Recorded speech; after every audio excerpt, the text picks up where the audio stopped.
নমস্কার, news for টুডেতে আপনাদের স্বাগত। এই মুহূর্তে গুরুত্বপূর্ণ একটি খবর এসে পৌঁছাচ্ছে। কলকাতায় রাতের দিকে কম্পন অনুভূত হয়েছে। 9:05 নাগাদ কম্পন, ফের কাঁপলো কলকাতা।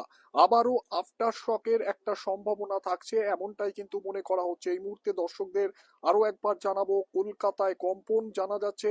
উত্তর চব্বিশ পরগনা, দক্ষিণ চব্বিশ পরগনা এবং হুগলির কিছু জায়গাতে এই কম্পন অনুভব করা গেছে। রিক্টার স্কেলে কম্পনের তীব্রতা ছিল 3, এমনটাই জানা যাচ্ছে।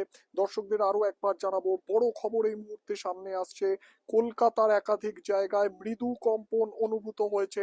আতঙ্কে লোকে ঘরবাড়ি ছেড়ে বাইরে বেরিয়ে এসেছে। অন্তত 9 থেকে 10 সেকেন্ড পর্যন্ত এই কম্পন অনুভব করা গেছে। ফের আফটার শকেরও একটা সম্ভাবনা থাকছে, এমনটাই মনে করা হচ্ছে। ইতিমধ্যেই যে খবর সামনে আসছে, মায়ানমারে কম্পন প্রথম উৎসস্থল ছিল মায়ানমার, সেখানে প্রবল কম্পন অনুভূত হয়েছে।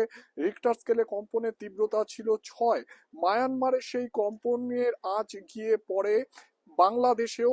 বাংলাদেশের কক্সবাজারে, সেখানেও কিন্তু কম্পন অনুভব করা গেছে। আর তারপরই কম্পন হয় আমাদের কলকাতাতেও। কলকাতার একাধিক জায়গায় কম্পন, মৃদু কম্পন হয়েছে। পাশাপাশি উত্তর চব্বিশ পরগনা, দক্ষিণ চব্বিশ পরগনা, হুগলির বেশ কিছু জায়গাতে কিন্তু এই কম্পন অনুভব করা গেছে।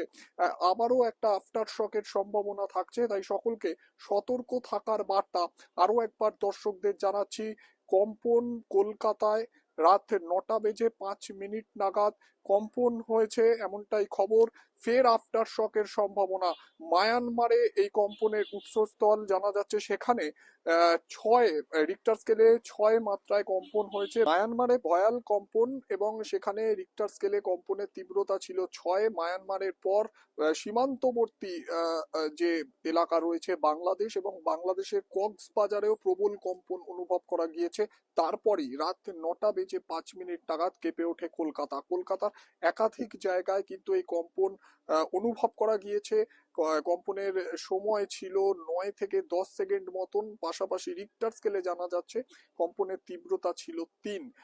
ফের একটা আফটার শকের সম্ভাবনা থাকছে, এমনটাও কিন্তু প্রবল সম্ভাবনা।